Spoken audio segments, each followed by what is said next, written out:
સુદામા એના મુખમાંથી કંઈ નથી બોલતા. તમને આ જોતું તું, ભગવાને તમને આપ્યું, તમે એમાં રાજીપો લ્યો. મને તો આનાથી દૂર એને સામે જ કિનારા ઉપર એ જ જગ્યાએ એને કુટીર બનાવી અને ભગવાનનું અવિરત ભજન કર્યું. એ જ ભૂમિ ઉપર ધારો તે સુદામા એવી જ ચેતનાઓ અહીંયા ઉત્તરોત્તર આવતી રહી. એટલે જ આપણે કહી દેવ ભગત ત્યાં જન્મ્યા. આ પોરબંદરની ધરા એવી, જ્યારે જ્યારે સમાજ ઉપર આપત્તિ આવી ત્યારે અહીંયાનો માણસ ઉભો થઈને આવ્યો. આપણે આ વેદ બોલામાં વિચારીએ તો આ લોકો અને આમ લૌકિકમાં વિચારો, આપણો દેશ સ્વતંત્ર હતો ત્યારે પણ ગાંધી ત્યાંથી ઉભા થયા, એ પણ ત્યાંથી. અને આ ગુજરાતની ભૂમિ જેવી છે, અહીંયા એવા સાધુ સંતો આવે જ્યારે જ્યારે આ યોદ્ધાઓની જરૂર પડે. દિલ્હી ઉપર જેને આપણે હસ્તિનાપુર કહી, જ્યારે જ્યારે એના ઉપર આપત્તિ આવી ત્યારે ત્યારે ગુજરાતમાંથી પનોતા પુત્ર ઉભા થઈને ત્યાં રક્ષા માટે ગયા. ત્યારે આ યુદ્ધની અંદર આ ગયા હતા, પછી આ ગાંધી ગયા, અને અત્યારે આપણા પનોતા પુત્ર બે મોદી સાહેબ અને શાહ સાહેબ એ પણ ત્યાં રહી સુશાસનનું પ્રશાસનનું કાર્ય કરે. જ્યારે જ્યારે સમાજ ઉપર આપત્તિ આવી છે ત્યારે આ સૌરાષ્ટ્ર ઊભું થયું, ગુજરાત ઊભું થયું. અહીંયા આજ સુદામા વિનંતી કરી કુટીરમાં જઈ હરિચિંતન કરે. અને પેલી તરફ યશોદા અને ગોપી સાથે મિલન. એકવાર સૂર્યગ્રહણ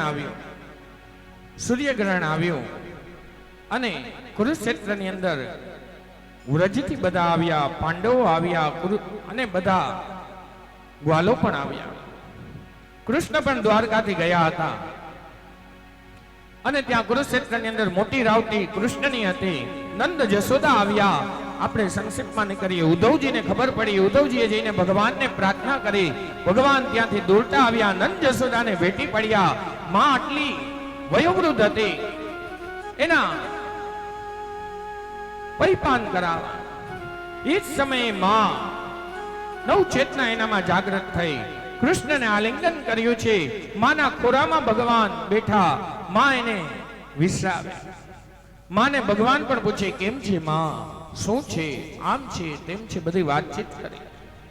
અને અંત સમયે જે ગ્વાલો આવ્યા હતા એ પણ દાદાના દાદા ત્રીજી પેઢી હતા, પણ એ પણ એકબીજાને મળ્યા. ગોપીઓ મળી, રાધા મળી. અને પેલી તરફ અંત સમયે જ્યારે વિદાય લઈ રહ્યા હતા ત્યારે જે કંસે મારેલા દેવકીના પુત્રો હતા એ ભગવાનને લઈ આવી એને આપ્યા. आज प्रतीति करावे पोठी पड़ी पड़ी जग हुआ, पंडित हुआ न कोई, ढाई आखर प्रेम का पड़े सो पंडित होई.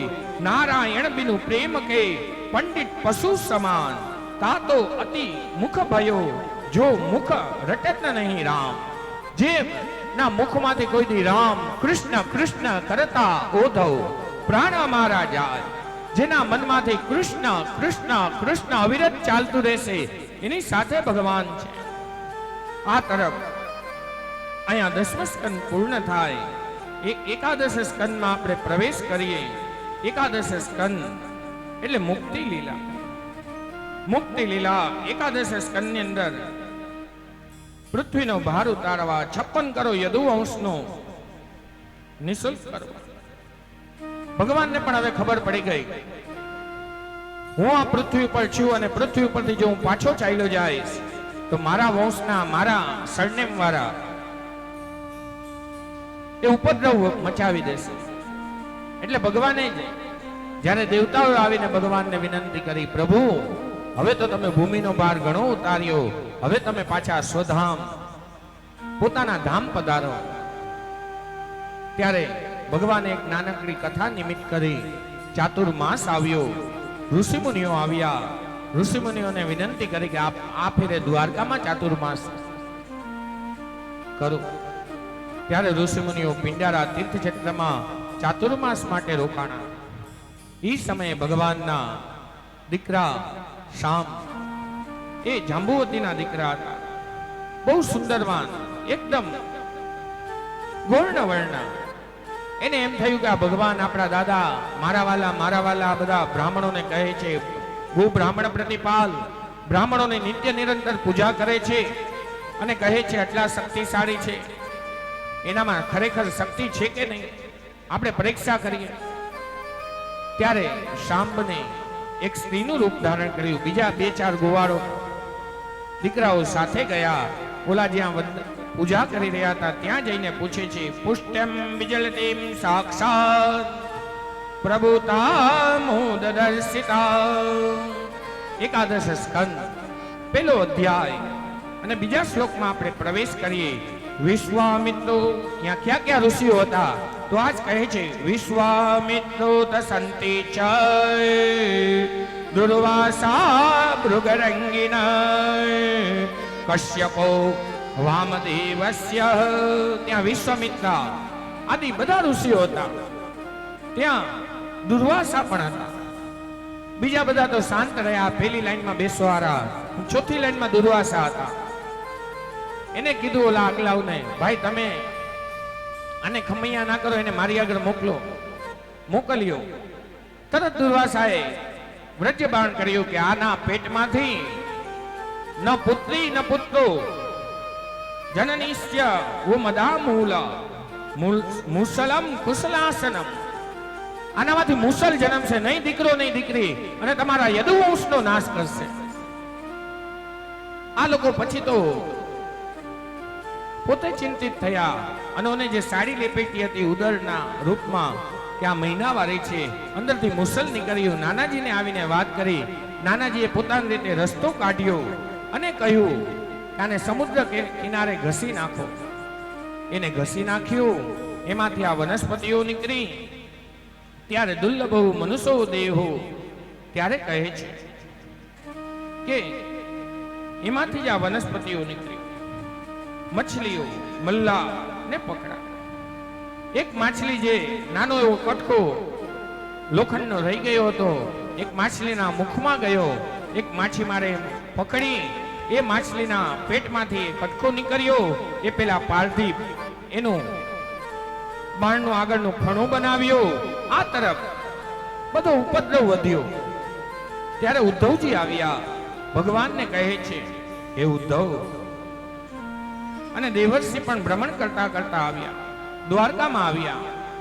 દ્વારકાધીશને કહે છે, હે દ્વારકાધીશ, આ બધું શું થઈ રહ્યું છે? અંદરો અંદર બધા પ્રભાસ ક્ષેત્રમાં આવ્યા. પ્રભાસ ક્ષેત્રમાં આવ્યા. નાના ભૂલકા હતા એ વૃદ્ધોને કહે, અને વૃદ્ધો નાના ભૂલકાઓને કહે, તમારી ભૂલના હિસાબે આપણો સર્વનાશ થઈ રહ્યો છે. ભાઈ ભાઈના ગળા કાપતા ભાઈ કરે અભિમાન. આજ ભાઈઓ ભાઈ જા. આ સ્વજનો દીકરાઓ ઉપર કહે છે, તમે ભૂલ કરી તો અમે જાય છે. ઓલા કે તમે ક્યાં ઓછા રહ્યા છો, તમે આટલી ભૂલો કરી, અમે કોઈ દી બોલ્યા? અમે તો એક જ ભૂલ કરી. ત્યારે આપસમાં મન વિસ્કેપ થયો. ભગવાનને આવીને કહ્યું. ભગવાન કહે છે, પવિત્રાણાય સાધુના, હું આજે ભૂમિનો ભાર ઉતારવા આવ્યો હતો, એ આજે અહીંયા સંપન્ન થયું. હવે મારી જ ઈચ્છાથી આ બધું થઈ રહ્યું છે. ત્યારે દેવર્ષિ નારદ આદિને ભગવાને કહ્યું કે તમે એમ કરો, ઉદ્ધવને પણ કહ્યું, એમ કરો તમે માતા પિતા વસુદેવ દેવકી ને સમજાવો. હવે આપણે આગળ પ્રસ્થાન કરીશું. અને એ સમય એને ઉપદેશ આપે છે. 9 યોગેશ્વરોની કથા એ આગળ કહે છે. ઋષભદેવ નો અવતાર થયો. એ કથામાં આગળ જતા જે 9 યોગેશ્વર થયા એમાં કવિ, હરિ, અંતરિક્ષ, પ્રબુદ્ધ, પીપલાયન, આવિર્હોત્ર, ધ્રુમિલ, ચમસ તથા કરભાજન મહાત્મા એ 9 યોગેશ્વર થયા. એ 9 યોગેશ્વરે પણ કહ્યું. એકાદશ સ્કંદ, બીજો અધ્યાય, 29મો શ્લોક. દુર્લભો મનુષ્યો દેહો દેહી નામ ક્ષણભંગુર તત્રાપી દુર્લભમ મન્યે વૈકુંઠ પ્રિય દર્શનમ. આજ વસ્તુ જનકજીને પણ કહેવામાં આવી હતી. આ 9 યોગેશ્વરો જનકજીને પણ મળ્યા હતા. મહારાજ, આ મનુષ્ય શરીર બહુ દુર્લભ છે, એમાં કઈ નથી. અત આંતિસ્ય પશ્યામો ભવતમ નધા. કવિઓએ પણ ગાયું છે નવ યોગેશ્વરોની કથા. વિશ્વાત્મના યત્ન નિવૃત્તિ ત્યારે કહે છે નવ યોગેશ્વરો એક પછી એક વસ્તુ બતાવે, પછી કહે છે જુખામ, ખાંસી, શરદી એ બધું થાય. અદસ્મત ભાવ વિશ્વામિત્ર સબકે મમતા ટાટ બરોરી મમ પદ મનહી બાદ બરી ડોરી. આ મમતામાં બંધાવું નહીં, નિજ પ્રભુ દેખી જગત કેહી સારા. બધાને કહે છે કે હવે આપ ભગવાનમાં ધ્યાન કરો. અને આગળ કહ્યું સાંખ્યમ પરમાણુનામ કાલેન ક્રિયતે મયા. ભગવાનના મુખ્ય અવતારો નુગ રાજાની કથા બતાવી, નારાયણ ભગવાન મુસ્કુરાણા એનું બતાવી, ઉર્વશી આદિની કથા બતાવી. પછી કહે છે આ ભગવાનનો સંકેત હતો, આપણે લોકો સમજી નથી શકતા કે ભગવાન શું કહેવા માંગે છે. આ ભાગવતની કથા સંસ્કૃતમાં જ આપણે ગાય, એના મૂળ વાતમાં જાય તો આપણે સમજી ન શકીએ. એટલે કવિઓએ, કથાકારો એને આપણી ભાષામાં ઉત્પન્ન કરી. નહીતર એકની એક વસ્તુ હોય સમાજની વચ્ચે, બધા પોતપોતાની રીતે એનો નિર્ણય કરે. हिंदी में एक उदाहरण है, एक बड़े सेठ जी, उनको एक हर दिन का नियम, मांड यानी आपने जो चोखा भात बनावीए ऊपर जो ओसामण बने एने हिंदी में माठ कहेवाय। अवड़ो मोटो करोड़पति माणस એને બીજી કોઈ પીવાની ઈચ્છા નહીં, એ જ્યારે હોય ત્યારે ઓસામણ પીએ, એ ભાત ઓસાવે ને પછી જે ઓલું નીકળે. આપણે ઘણીવાર દાળમાં મોટા મોટા યજ્ઞો, મોટા મોટા જે રસોડા થતા હોય ત્યારે એ ઓસામણ દાળમાં નાખે, એનાથી દાળ આપણી આવી સ્વાદિષ્ટ થાય. નહીં તો આપણા ઘરે કેમ નથી થતું, ઘરે દાળ બનાવીએ પણ જે ભાતનું તત્વ હોય એ ઓસામણમાં નીકળી જાય. આ એવડો મોટો શેઠ, એને માંડ પીવાની ઈચ્છા, हर दिवसे ओसामण पीए, डायरेक्ट भात ओसावे ने जे पानी निकले ए पी जाए। एक दिवस एवं थयुं के गामना मोटा मोटा सेठियाओ आवेला, मोटा मोटा राजकारणो आवेला, एनी वच्चे सेठ बैठेला। ओली तरफ ओसामण गायरू अने ओसामण एवुं छे गरमा गरम पीओ तो ज मजा आवे, नहीतर तो छोटवा मंडे, आपणे एम थाय क्यां पीवुं। એટલે દીકરાને માએ કહ્યું, ले बेटे इस आकर पिता को जाके कहे कि ये मांड तैयार है। बेटा बाहर आया, बाहर आके देखा तो पिताश्री तो इनके इतने बड़े आदमियों के बीच में बैठे हुए हैं, उसके बीच में मैं अगर बोलूं कि आप मांड पी लो, सब लोग मुस्कुराएंगे कि इतना बड़ा आदमी, काजू बादाम खाना चाहिए इसको, ये तो ये छोटा सा मांड पी रहा है, वो सामण पीवे छे। એટલે શું યુક્તિ કરી हिंदी में। आज बेटो, आज दीकरो बोले छे सांभळो। बेटा बोला, पिताजी धानपुर से मांझी पधारे हैं, धानपुर से मांझी पधारे हैं, कोठा का घाट पे वो तैयार बैठे हुए हैं, चल कल मिल लो न तो शीतलपुर चले जाएंगे। शू कहेवानुं थयुं के भाई ओसामण वाटका में तैयार छे, कठोलापुर, कठोरा यानी कटोरा, उसमें विराजमान है। अगर जो तमे नहीं पियो, शीतलपुर एटले ठंडू थई जाशे, अने हूँ तमने अत्यारे जो नहीं कहूं को घरे जाइश तो मम्मी मने खीजाशे। बोलो सेठजी समझी गयो, અને બીજા જેટલા સમાજના આગેવાનો બેઠા હતા એને એમ થયું, વાહ વાહ, અને કોઈ મોટો માણસ મળવા આવ્યો છે, એને પાછી જવું હશે, ભલે મળી આવે। ઓલા કે જાઓ જાઓ, પહેલા એને મળતા હો, ઘરમાં કોક નજીકનો હશે। એટલે આ ભાષા એવી છે, કથાઓ એવી છે, એના અર્થના અનેક થતા હોય। આપણે એમ વિચારીએ કે આ સુદામા ચરિત્ર આવું ક્યાંથી, મૂળ કથા તમે સાંભળો, કથામાં તો તમને આવું છે। આજ માંડપુરનું દ્રષ્ટાંત આપ્યું, પછી કહે છે આજ ભગવાન કહે છે શ્વેત સ્વરૂપ રૂપ છે. ભગવાનના 4 વર્ણ છે. પ્રાતઃ સતયુગમાં આવ્યા ત્યારે શ્વેત હતા, ક્રેતામાં આવ્યા ત્યારે રક્ત યાની લાલ હતા, અને જ્યારે દ્વાપરમાં આવ્યા ત્યારે પિતાંબરધારી શ્યામ વર્ણ આવ્યા કલિયુગ. નમસ્તે વાસુદેવાય નમઃ સંકર્ષણાય ચ પ્રદ્યુમ્નાય નિરુદ્ધાય તુભ્યમ ભગવતે નમઃ.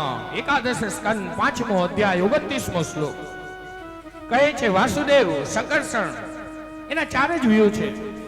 તમે દ્વારકામાં જાઓ, અષ્ટપટરાણીના મંદિર છે, પણ અંદર 4 મંદિર બીજા છે, એના દર્શન અવશ્ય કરવા જોઈએ. કારણ કે ભગવાન 4 વ્યૂમાં આવ્યા છે, ત્યારે જ તમારા એ દર્શન પૂર્ણ થાય. ક્યાં? તો પહેલું છે વાસુદેવ એટલે દ્વારકાધીશ, સંકર્ષણ, પછી પ્રદ્યુમ્નનું મંદિર અને અનિરુદ્ધનું મંદિર. એના દર્શન કરવા અને એ જ ભગવાનની પ્રાપ્તિ કરે. અને પૂર્ણ પુરુષોત્તમ ભગવાનની ભક્તિ, તમે આટલી ભક્તિ કરો ત્યારે ભગવાન પોતે ઊભા થઈને એમ કહે છે કે તું ભાગવત પુરુષ છો, તું પૂર્ણ પુરુષોત્તમ છો. ત્યારે ભગવાન ઊભા થઈને તમારી સ્તુતિ કરતા હોય. આપણે દરરોજ મંગલાચરણમાં પણ એ શ્લોક ગાય છે. કયો? એકાદશ સ્કંદ 5મો અધ્યાય 33મો મંત્ર. ધેયમ સદા પરિભવમ ધમભીષ્ટ દોહમ તીર્થાસ્પદમ શિવ વિરંચન તમ શરણ્યમ ભૂત્યાર્તિહમ પ્રણતપાલ ભવાબ્ધિપોતમ વંદે મહાપુરુષ સે ચરણારવિંદમ. જે ભગવાનના ચરણારવિંદનું ધ્યાન ધરે, ભગવાન એની સાથે છે. સબ મનોરથ, બધા મનોરથ એ પૂર્ણ કરનારા છે. આજ ભગવાનને યાદ આવ્યું. ગોપીઓએ પણ ગોપી ગીતમાં આપણે ગાયું હતું. ક્યું? 10મા સ્કંદ 31મો અધ્યાય 13મો શ્લોક. ક્યો? પ્રણત કામદમ પદ્મજાર્ચિતમ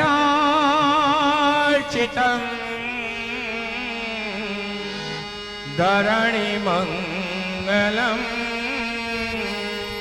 ધ્યેયમાપદી ચરણ પંકજમ સંતનમ ચ તે રમણ સ્થિતા.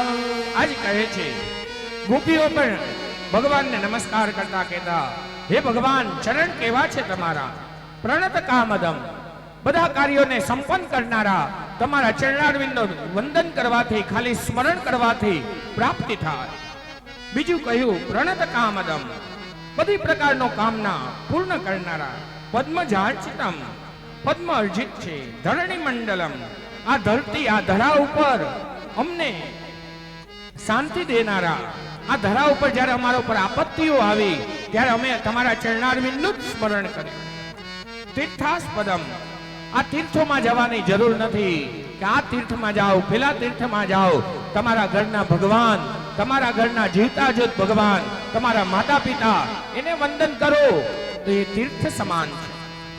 પછી શું કહે છે? સમુદ્ર, રામજી સમુદ્ર પાસે જ્યારે શરણાગતિ માગી, રસ્તો માગ્યો, ત્યારે રસ્તો નથી દેતા. ત્યારે ભગવાન થોડા ઉગ્ર થયા. ઈનો ઈ સમુદ્ર રામજીને રસ્તો આપી દે છે. પ્રણત કામદમ, બધા કામનાને પૂર્ણ કરનારા. ત્યારે કહે છે યત્ર સંકીર્તને યસ્ય સર્વાર્થ વિલલભ્યતે.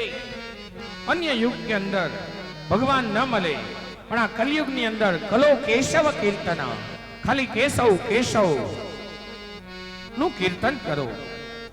આ દુર્લભ છે. કલયુગમાં ભગવાનનું કીર્તન જ એક એનું સાનિધ્ય પ્રાપ્તનારું છે. એટલે તો કહે છે યદુવંશેણ વર્તેસ્ય ભવતઃ પુરુષોત્તમઃ ક્ષણગ્રશ્ચ વ્યતિતાય પંચ વિષપ્રદો પ્રભુ. બ્રહ્માદિ દેવતા પણ તમને જાણી નથી શકતા. પછી કહે છે નવ યોગેશ્વર આગળ જતા જતા 1000 અમારે પૂર્વ મહારાજ વનમાં વિચરણ કરતા. એ સમયે યોગેશ્વર, 9 યોગેશ્વરોની કથા આવે, જે હમણાં આપણે એમના નામ બોલી ગયા 2 મિનિટ પહેલા. યોગેશ્વરે 24 ગુરુ બનાવ્યા. આ શ્લોકની અંદર એકાદશ સ્કંદ 7મો અધ્યાય 33 અને 34 નંબરનો શ્લોક. એમાં પૂર્ણ 24 ના નામ આવે. પૃથ્વી વાયુરાકાશો માપાગ્નો ચંદ્રમા રવિ કપોતો જગત સિંધુ પતંગો મધકૃત ગજય કપોતો અજ્ગર સિંધુ પતંગો મધકૃત ગજય મધુહા હરિણો મીન પિંગલા કુરુરોરભત કુમારી શરકૃત સર્પ ઉર્ણનાભી સુપેતસુ. આમાં કહે છે જડ ચેતન ગુણ દોષ વિષકિન્ન કરતાર સંત હંસ ગુણ ગહી પય પરિહરી વારી વિકાર. સૌથી પહેલા એને પૃથ્વી પાસેથી સહનશીલતા શીખી. પૃથ્વી કેવી છે એના ઉપર કોઈ આ બાજુ પુષ્પ યાની બગીચો પણ બનાવી રહ્યો છે, આ તરફ કોક ઉકેળો પણ બનાવી રહ્યો છે, કોક અંદર પોતાને પીવા માટે કૂવો પણ ખોદી રહ્યો છે.